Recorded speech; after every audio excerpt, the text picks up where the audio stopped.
All right, everybody, welcome to another episode of Catalyst Conversations. Today we've got Brad, the mortgage guy. That's kind of a trade name. Hey now. And he's with Guaranteed Rate as a loan officer? Yes, sir. Yes, that's what we are. Okay, very good. So we're going to get into talking about business and about the industry and about Brad's philosophies and things that make him tick from the business perspective. So Brad, welcome. First thing we like to ask everybody is kind of give us the nutshell version of how you got into the business and where you're at now. Oh, all right. So got into the business 99, was coming out of college. And my father was just like, hey, I know this guy who does mortgages, and he seems to do really well. He seems to like it. And why don't you check it out? And I did, and I guess we're now like 20 and here we are. Years later. Yeah. So kind of jumped in. Don't even remember his name off the top of my head here. But didn't really stick around with him for too long. Okay. But that was the wild time of mortgages, where there was just 100, 200, 300 different lenders that were wholesale lenders that were out there. It was the peak of the subprime market, so there was so much noise in the mortgage industry back then. So didn't really stick around with that guy too long. Don't remember his name, but yeah, that was kind of the catalyst of it. So that's. Yeah, mortgages were flying around is basically what you're saying. Yeah. Left, right, and center. Yeah, and anybody could write a mortgage. Anybody could get a mortgage. Yeah. It was a little bit of the Wild West. So, sure. I never did a ton of the subprime stuff. I was mainly, even at that time, mainly conventional. FHA, did a lot of FHA back then, which was like a win for everybody because like you could make more money on FHA loans and get people better deals. So it was like, okay, why would you offer them a higher interest rate, worse terms, something that's not a fixed rate, and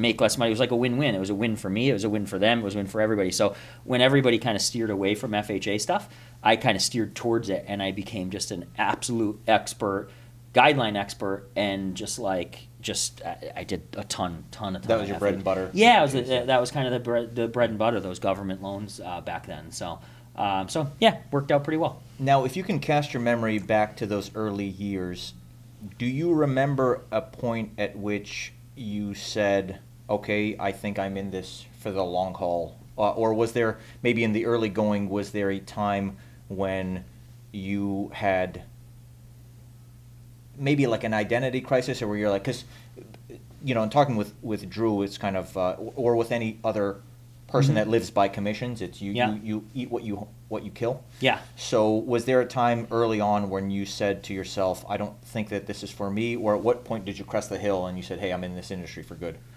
I don't know if I can point to a time, but yeah, you're 100% commission type of an industry. So even though I work for a company, it feels very much self-employed. It's a very entrepreneurial type of a position, right? So you have that always worry of, this loan that I'm closing today is the last loan I'm ever going to close, and I'm never going to make money again. And you know what I mean? Like those are like entrepreneurial thoughts that are foreign to most people. Where's that next sale coming from? When's the next deal coming, right? Yeah. And it's an unrealistic and irrational fear to have. But like that's also a driver, I think, of most entrepreneurs. Sure. Is where's the next one? Where's that next deal coming from? And okay, I've got to go do the things I know that need to be done in order to get more business through the door. And I think that drives most entrepreneurs. That fear drives a lot of entrepreneurs. I hate to say that. It's kind of stinks because sometimes you have to survive. Yeah. At the end of it is that survival instinct. Yeah, absolutely. So I don't think there was a time that I was just like, oh, I'm in this for the long haul or whatever. I never really entered into it thinking, oh, this is only going to be short term. It was always like a career to me. I've had times where I've changed my career. I've changed positions, I guess, within the business. I was in sales, then around 2006, 7, 8, somewhere, probably around 2006. I transferred over to more into a sales management, and then for several years I did sales management for a long time, and then somewhere 2011-ish maybe, I got into operations where I was running an entire bank, their entire mortgage division, and then it was not fulfilling for me. I didn't enjoy that. Sure. Right. So I in essence, I kind of sat back and said, all right, well, what do I want to do here? Do I want to continue in the career that I don't enjoy, or do I want to enjoy myself? And I thought back and I said, you know what? The last time I really loved what I was doing was when I was selling and when I was an originator. And in the pecking order of things, the originator's like down here and everybody else is up here, right? So I just decided I'm up here, put in my resignation, I'm going back down here, right? Yeah, that's great. So I really started all over again in about 2019, or originating again, because I was just like, I have to love what I do. So, yeah. And I'll continue to do this until I don't love it anymore, I guess. But so far, so good. Oh, that's great. Yeah, well, it sounds like you've picked up some serious momentum in 2019. That's because you have some understanding of the role, so you're able to kind of jump back in. Would you say was it a tough transition to get back into it, or? No, I think sales has always been in my nature, to be in sales, to prospect, to get out there and put myself out there. One of the things that made me successful, just by chance, like mentioned it already, when I started, was that I became an ultimate guideline guru. Like I knew those FHA programs. So instead of having to, it was kind of the lazy way out to use this. Oh, sorry, I'm hitting the mic. Hello there. Yeah. So anyways, it was kind of like the lazy way out to put people into these subprime loans. Yeah. If you knew the guidelines, which were a little bit more complicated than the subprime stuff, you could do really, really, really well. You knew exactly how to structure a loan, where to place people, so on and so forth. So I became a really big a guru on guidelines. I knew guidelines. Sure. You could call me up. I knew guidelines better than underwriters did. So when I transitioned over to operations and I ran a mortgage division, I was the operations manager for the mortgage division of a bank. When I ran that, I just learned even more about that, because I was managing underwriters, I was managing processors, I was worked closely with compliance, post closing, sales to Fannie Mae and Freddie Mac, like the entire. I learned the entire infrastructure if you think of a loan being manufactured, people think of cars being manufactured as something physical you touch, but a loan is manufactured. I knew how to manufacture that loan from the beginning to where you're out there, you're out there prospecting to get the client, all the way up until the loan is being securitized with Fannie Mae or Freddie Mac or Ginnie or whatever. Sure. I knew the whole thing. So when I jumped back in, the sales was kind of a natural part. Knowing all those other pieces really helped me, because again, I knew what you could do, couldn't do. Just an ultimate guru of guidelines. That was it. And it sounds like even though you didn't enjoy maybe some of the other roles, all of that, just sitting in those seats, gave you just a tremendous breadth and width of understanding in the industry. Yeah, absolutely. Yeah, so that's and that's powerful. Then coming back down to a loan officer where you know from start to finish the process. Absolutely. So I try to make our process seamless for my customers. I'm all about experience. I want the experience to be really good, because I work by referral, right? Right. The people I work with that send me people, like realtors that I work with that send me buyers, right? They work by referral, and so I want the experience to be. I'm trying to create an experience to somebody where they want to come back again. Most people think of of buying a house and it's a dream, but they think of getting a mortgage and it's a nightmare, right? Yeah, right. That's not. We want it to. We don't want it to be a nightmare, right? Yeah. We want that experience to be so good that you are going to refer your friends, your family, your mom, your dad, your aunt, your uncle, your grandma. That's what we're trying to create, is that experience. So then you want to come back. We're the first person you think of when you are looking to buy or refinance a home, and the realtor who maybe you worked with us is also that same person. So that's on the purchase side. We also do refinancing as well, but it's all about creating experience. And I guess where I got to this is that knowing all those roles when I was in the role of running, the whole division, problems would come to me when it was way too late, and I still was expected to solve those problems. Right. And so I'm very good at problem solving, but I know all those problems that exist and that come up at the end of transactions. Yeah, that's huge. So when I got back into sales, it was like, okay, I want to create a great experience. I need to take the knowledge that I've learned in all these years of all these the problem solving, and throw it at the very beginning and say, okay, this is going to be a problem. How are we going to address it, and address problems before they even appear, to again create the experience, create a really good expectation with your buyer or somebody that's refinancing with you, create a really clear expectation up front, and then just have a really smooth transaction all the way through, so that, again, they get that experience and they want to come back for more.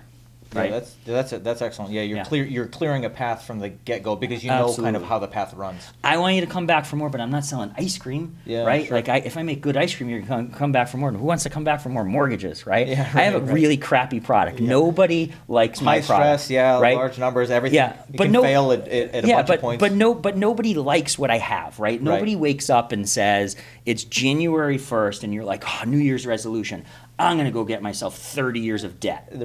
Right? Nobody does that. No. What do they say? They want to say, I want to buy a house. They need what I have, right? So I have a product that they need, not necessarily want. I got to make that product seamless. I got to make it smooth, and they come back and they want to do it again, and they call me for the next time they're looking to buy or sell, and their friends and family.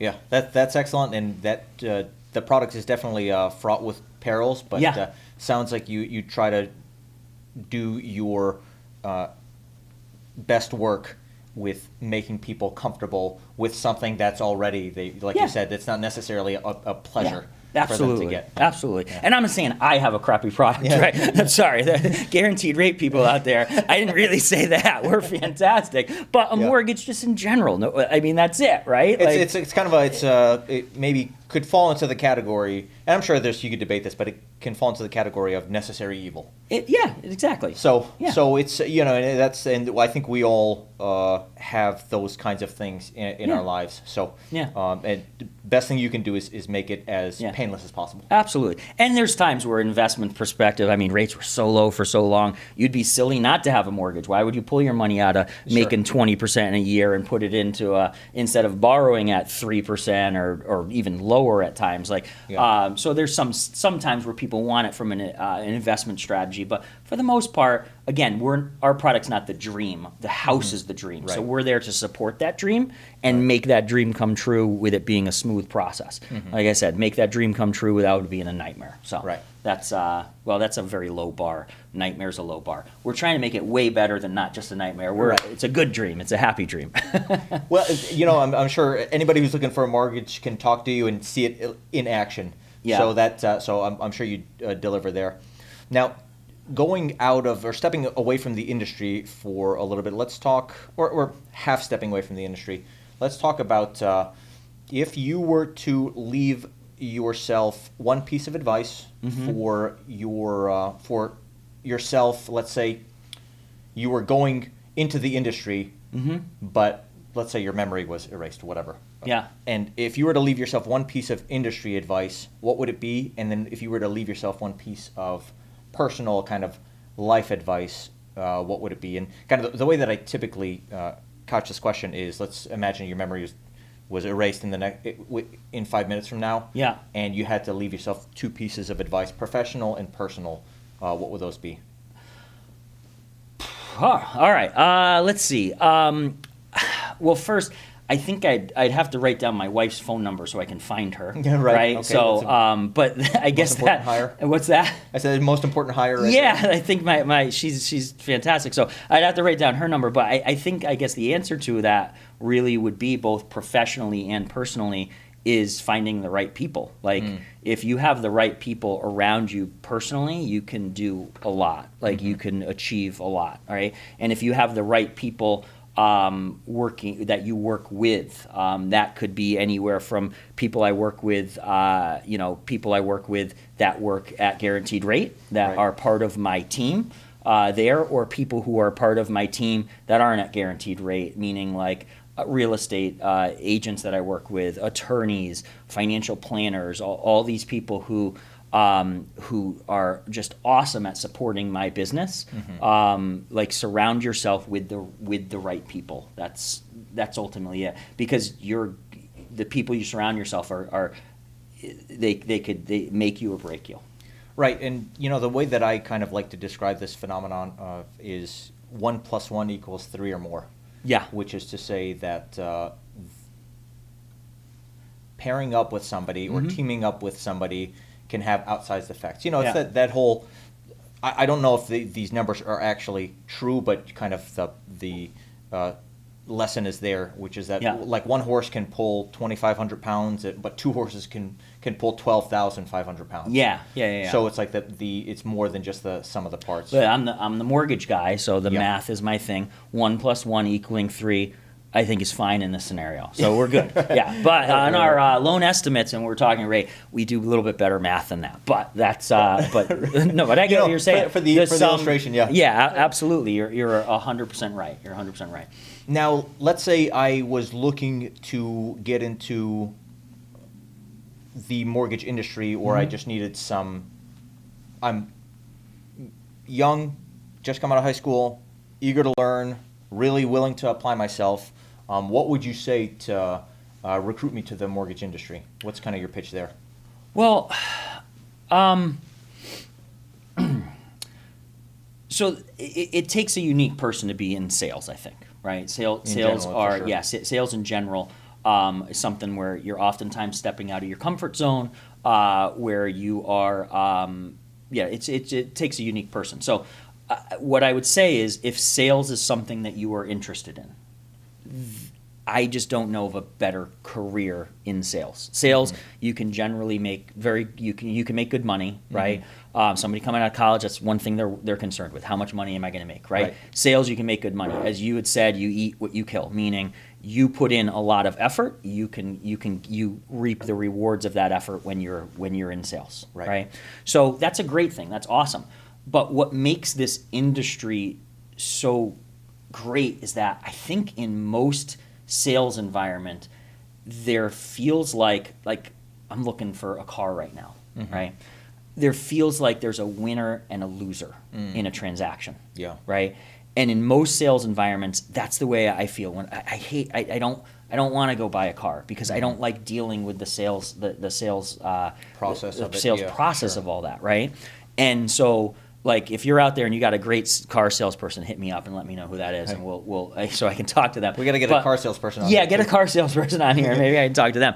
But in this sales, like, it's not like that. You're in like one of the happiest processes of people's lives. Like, you're helping them make a dream come true to purchase a home, or in the refinance side, somebody is saving $500-600 a month. Like, that's like huge for a lot of people. Or, I've had people who are doing debt consolidation. They just got in trouble because of a medical issue or whatever, where they come to me, and net, after I've maybe refinanced them and rolled into their mortgage plus all their debts, they're saving like $2,000 a month type of a thing, for somebody that's making 60-70 grand a year. That's a lot of money, right? For sure. So it's a really satisfying and fulfilling type of sales, because there's no winners and losers, right? Like, you just feel like you're helping everybody that you're working with, and you're just doing your best to do that, and just it's just extremely satisfying, right? It's satisfying in that. Again, if you want to be in sales because you want to be able to make money, or you want to be in sales because you just like the human interaction, whatever, those are all great things too. But now you're actually selling something that like makes a big difference, right? And it feels good. And the virtues of home ownership are kind of well sung. So, but it is one of those things that really can change the entire trajectory of your family tree. So because it's such a store for wealth, it's one of those indicators, one of those key indicators. So that is absolutely one of those decisions that somebody makes that will change your trajectory. Absolutely. So really rewarding. I Yeah. can see where it would be really rewarding to The be part of that number process. of people that I talk to who are like, I'm the first person in my family to buy a house. Mhm. That's like, whoa, like, Yeah. holy cow. That's a little foreign to me. A lot of people in my families have owned houses. Most people in my family own houses, sure. right? And so that's something like to be able to be part of making that difference. I had a single mother who it did not make very much money, right? And so I got to I'm going through her application. I'm going through, okay, well, how much money do you have saved up, all right? And it was a single mother. I think there was two kids actually. Right. And she's like, oh, I have like $60,000 in the bank, and I'm like, I kind of took back because I'm like, all right, you don't. That's above average. You don't for make sure. that. You don't make that in a year, right? And you have all these expenses. And when she told me that number, I was like, oh wow, that's awesome! Like, awesome job. She's like, well, like I saved up. I wanted my kid to go to college, and she's like, my kid decided not to. She said, I'm fine with that. He decided to go into one of the trades. She's like, that's great, but I have worked my butt off because I wanted my kid to be the first kid to go to college. And I was like started to like tear up. I'm Yeah, like, sure. getting there right now. And she said he decided not to. So now my next goal is I want to be I want to set an example for my kids, and I want to leave my kids something, and I want to go buy real estate. Yeah, that's And so huge. she flipped. She probably, this lady had almost no disposable income after paying rents and food and gas and all this stuff, but she just kept saving and saving and saving, and had $60,000 saved up for her kid to go to college. And now she's deciding, I'm turning this into generational wealth. I'm going to get a house. I'm going to give an example to my kids of what to do. I'm going to give an example to them, and then and she said to me, when I go, this house is going to be paid off, and it's going to be theirs, and this is going to help them and help my grandkids and help the future generation. So it's a huge wealth store. Yeah, Absolutely. That's a beautiful story. Now, let's say that I am looking for a mortgage, and for whatever reason I can't work with you, but I bring you on as an advisor. Okay. Okay. What are some green flags to look for in a loan officer, and what are some red flags? Like, what does good look like? What does bad look like? Who should I avoid? Okay. Talk to us that a little bit. All right. So I'd say first and foremost, when you're buying a house, it's about the team that you have around you. And that team starts off initially with the real estate agent and the loan officer. Right. And you have to, the first thing has to be just intuition. Like, you have to be comfortable with both of those people. If you are not comfortable with them, you're not going to take their advice, right? You're going to question everything they tell you because you're not comfortable with them, Right. right?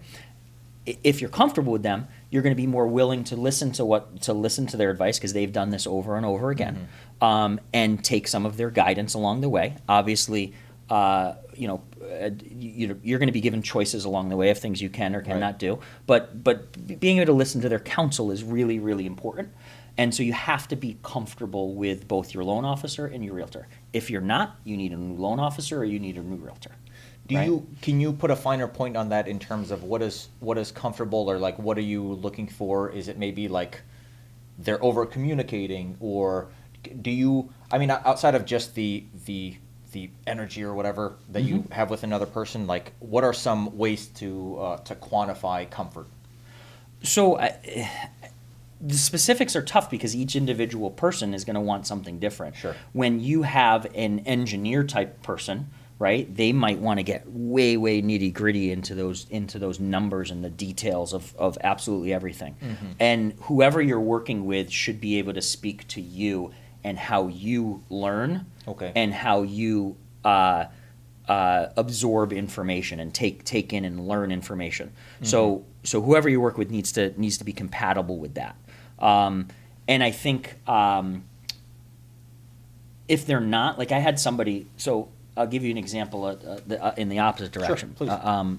So I had somebody call me and say, hey Brad, this is somebody who refinanced with me in the past, have a very good rapport with them, met them through a financial planner.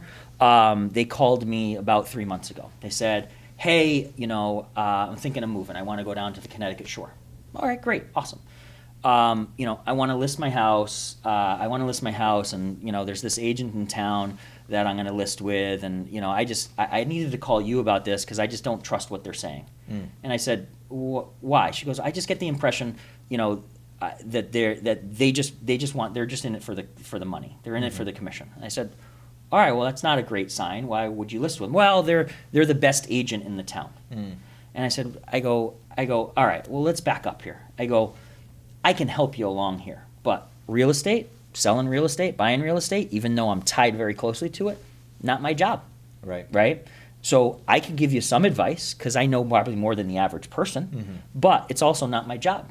And if you don't trust the person you're working with, I don't care if they're the biggest agent in the town. Right. You need to trust the person you're working with. So I'll give you 3 names of people who I trust, and you go decide if you think these people are, if these people are better suited for you, right? You have to feel as though you're being taken care of. If somebody is really pushy, not my thing. Right? I've had agents that I work with, real estate agents, who are really pushy. I don't choose to work with them. Right? I'm not starving. I don't need to work with everybody. I choose who I work with. Well, right? yeah, it's like you said earlier, surrounding yourself with the right people. Absolutely. Sure. Yeah, absolutely. So if somebody's too pushy, I'd say, back out. Like, you don't need pushy. Now, this is a really tough market right now. So there's a fine line between somebody who's pushy and somebody's realistic. Right. This house here that's being listed for $225,000, it's probably selling for $275,000, and that person telling you that is not necessarily pushy. That is somebody who's conveying to you the realities of a current marketplace. But there's a way in which you can do it to where, if that person's like, no, you need to do this, and you're like, I'm not really comfortable with that payment, and they're like, well, you're never going to get anything like this again in your life, so take it or leave it. Like, that's not right. You want somebody who's got a little softer touch, I think. To your earlier point with being comfortable, there's definitely, even if you're totally comfortable with the people that you're working with, there's still a level of discomfort because sometimes loan officers, realtors, they have to deliver the bad news. Sure. Hey, you can't qualify. Hey, you can actually afford less than this house already has an offer, and things of that nature. So there is some, but really good relationships are ones in which those kinds of unpleasant things can be said, because obviously you're looking out for the person who's trying to become the homeowner. Absolutely. And that is the reality of this market. And any good agent's going to tell you that that's a reality of this market. Yeah. But it is again, it's just you have to feel as though their counsel is worth something. And if you don't, that's not the right person for you. Right. Yeah, I think that's fair. Yeah. Now, so that's a lot of that's more on the red flag side of the conversation. Green flags, like what would a good loan officer, or let's call him mortgage advisor, what would that be? What would that look like? What would impress you? So I always say when I'm talking to somebody, and this sounds so basic and so like logical, like you're going to sit there and go, yeah, of course, why wouldn't everybody do this? But when I'm talking to people, I oftentimes am giving people second opinions, right? So somebody's gotten pre-approved somewhere else, they come to me, hey, by the way, we'll do a soft credit pull, get you a second opinion.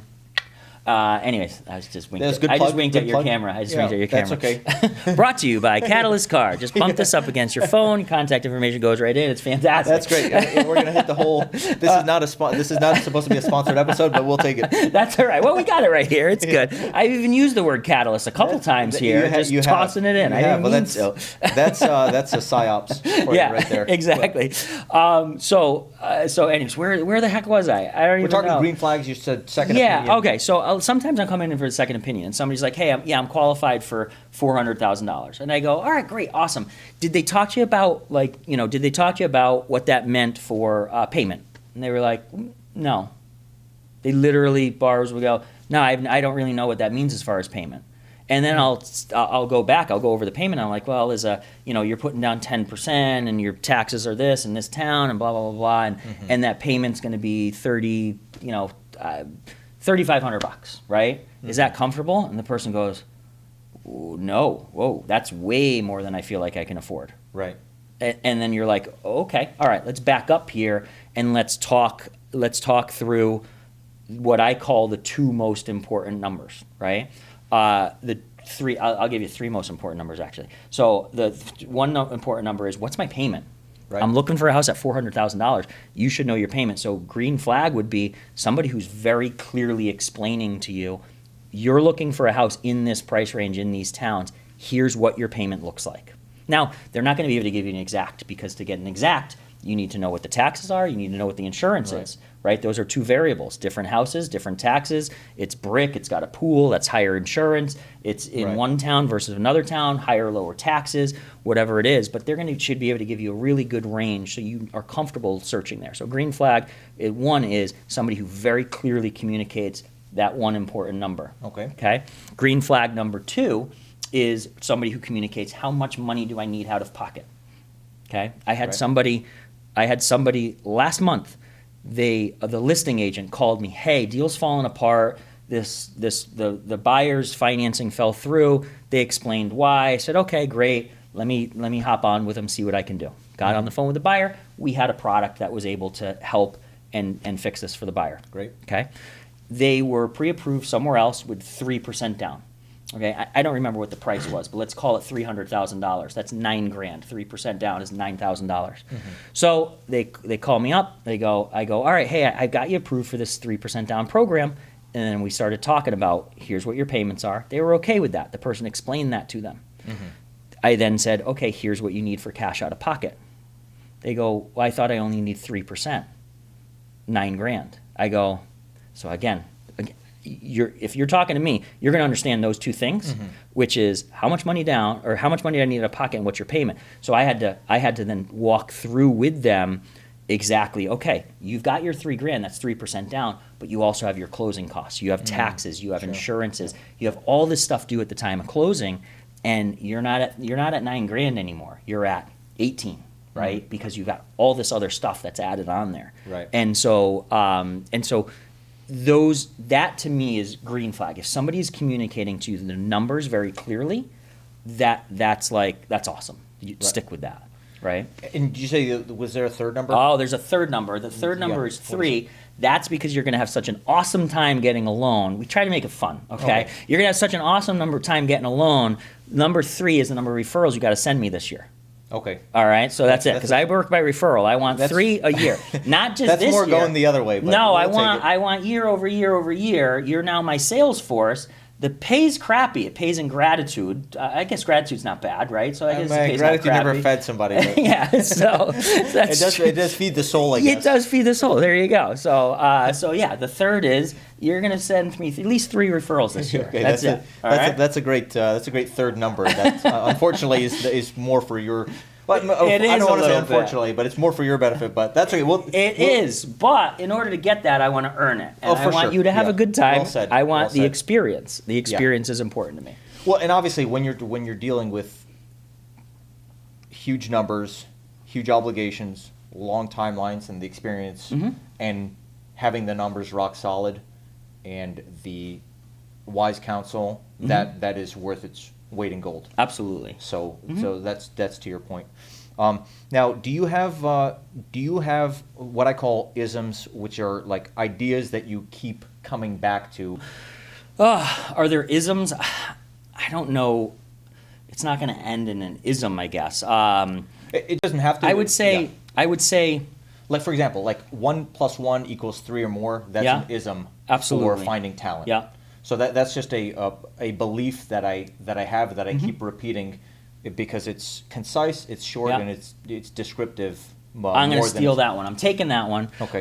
Steve Covey. To Steve Covey. All right. I'm not stealing from you. I'm stealing from him. Yeah. So you've heard me say it over and over again is experience. I want people to have a good experience, a solid experience, a fun time getting your mortgage, right? I want them to, enjoy that process, right? So that experience comes with consistently looking at your process and consistently determining, is there something better I can do, right? After closing, I always reach out to people and say, hey, I'd love a 5-star review on Google, right? Because that helps me. 5-star review on Google. Google Google feeds a lot of stuff. When people search, where you search, you don't even search things anymore. You Google stuff, right? So that absolutely helps me with the algorithms. Maybe if we say Google enough here, this will help. This will pick up, and it's going to help push this out here. It's probably already getting picked up right now. Yeah, probably. I don't know. I don't even know if it's connected to the internet. Google's here. No, it isn't. But it doesn't matter. Exactly. Yeah. So Google is here and Catalyst. Catalyst. Google it. You're gonna love it. So refining that process, I always say, hey, I'd love a 5-star review if you had a great experience. And then I always say, if there is something that you feel we could have done better, please call me. I want to know about that too. Right. Why? Because I'm concerned with the experience, and I want to make sure the experience is always optimal, because I want you to be a customer for life, and I want every one of your friends and family to know when they need a mortgage, they're calling Brad the mortgage guy. Brad the mortgage That's guy. it. That's the one.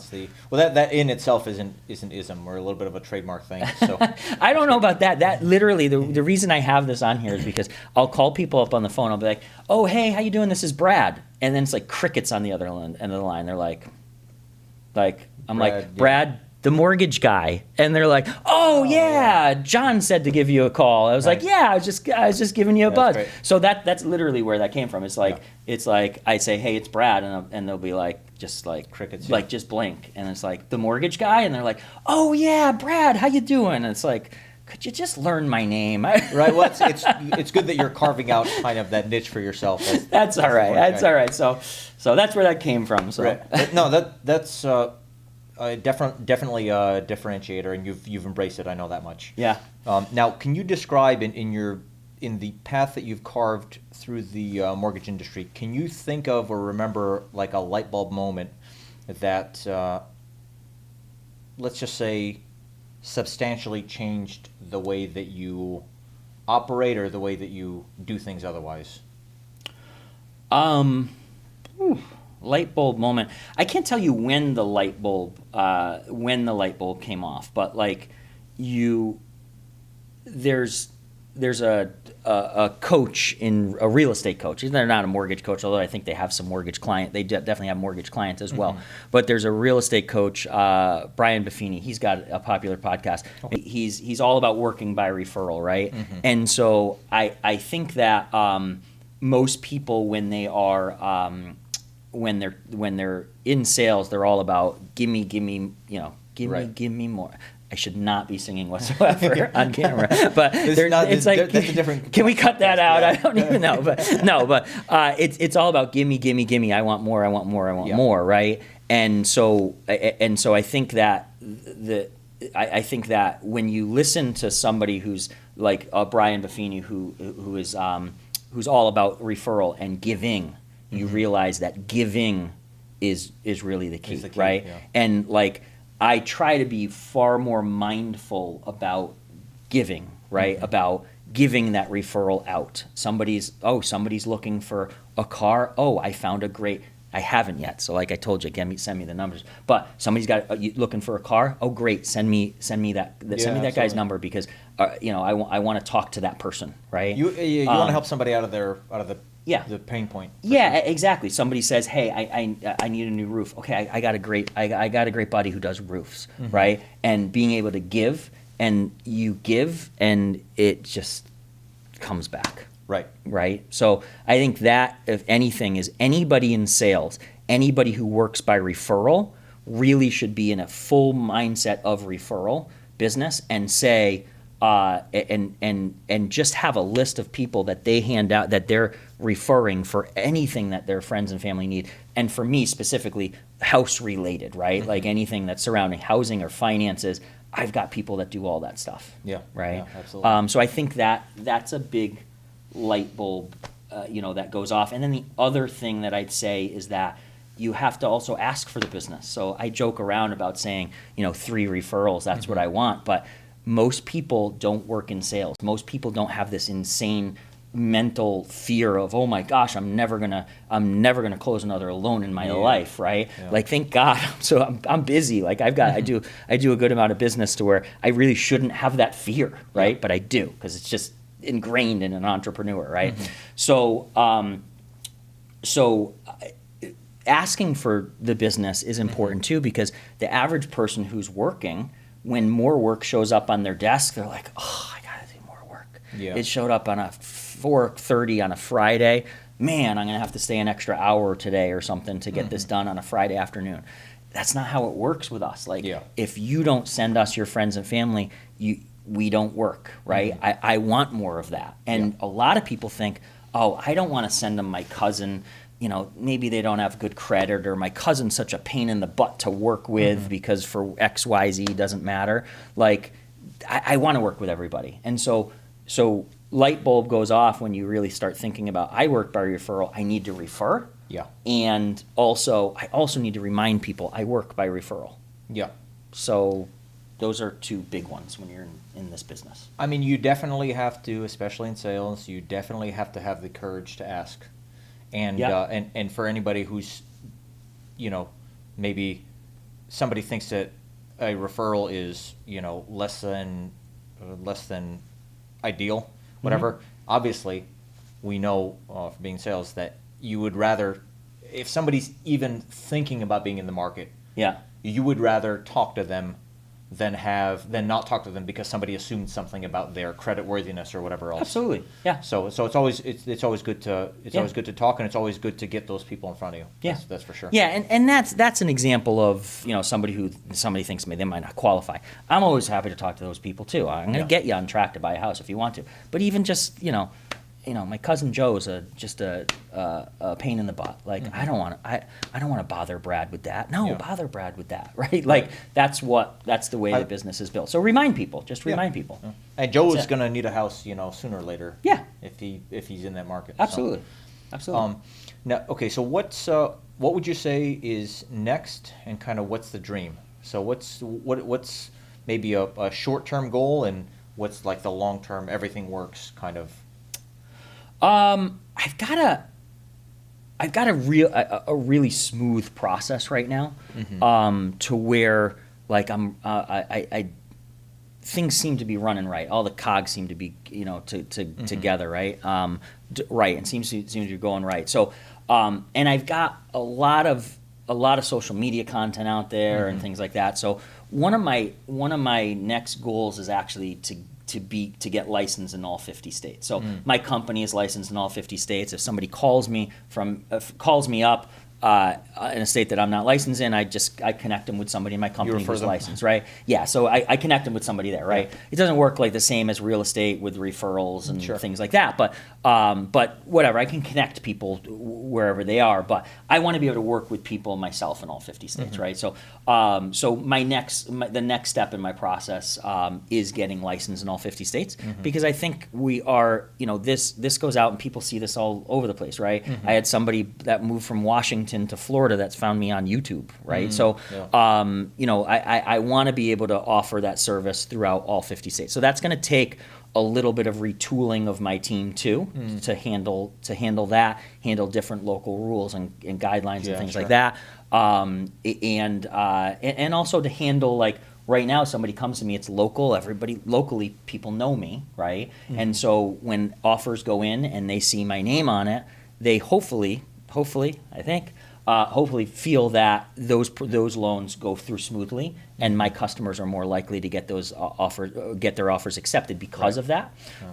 So expanding that to all 50 states is going to be is going to create. Yeah, it's pretty ambitious. It's going to require some retooling a little bit, but that is probably my number one.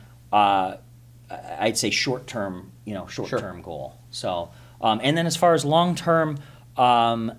You know, I've got to decide. There's part of me who's like, yeah, should I have some junior loan officers, not have junior loan officers that I can help mentor and bring up, or you know, to expand that business. There's a little bit of part of me who's at a spot where I'm like, do I want to grow more, or do I like the size that I'm at? Where you're at, I think there are some people who are, you know, you always want to be in this growth mindset, and do I want to grow more? Yeah, I think I do, but I want my quality of life to improve along with it. So my growth has been, when I'm growing because I'm making processes more efficient, to where I can do more business and my quality of life also improves. You've got more like leverage. Yeah, quality of life is big. I don't want to sacrifice that, right?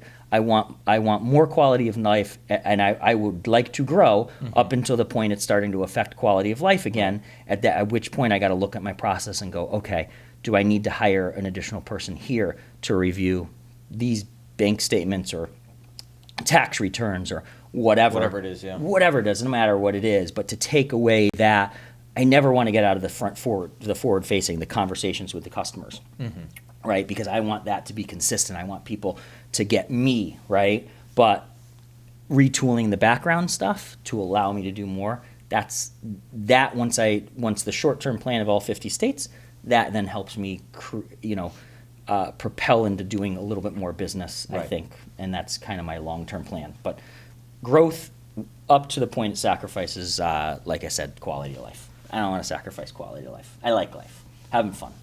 Life is good, and that's kind of been a constant theme with several of the people that that I've talked to on here, which is to say that certainly there's probably money that you're leaving on the table if you did nothing but work, but that seems to be not an ambition for people who want to succeed but don't want to have to sacrifice their families and other things and other relationships in their life. And so I think that that's an important consideration. I mean, certainly you can work 3,000 hours a week and really probably make something of yourself, but there's like Thomas Sowell says, there are no perfect solutions, there are only trade-offs. Yeah. So yep.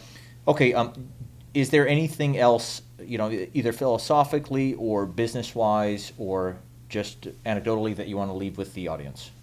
I don't think so, man. I think this was good. We got some laughs in too. Yeah, we had a good time, but no, not really. I mean, if there was anybody out there looking to get into this crazy business, I'd be happy to talk to them. Yeah, for sure.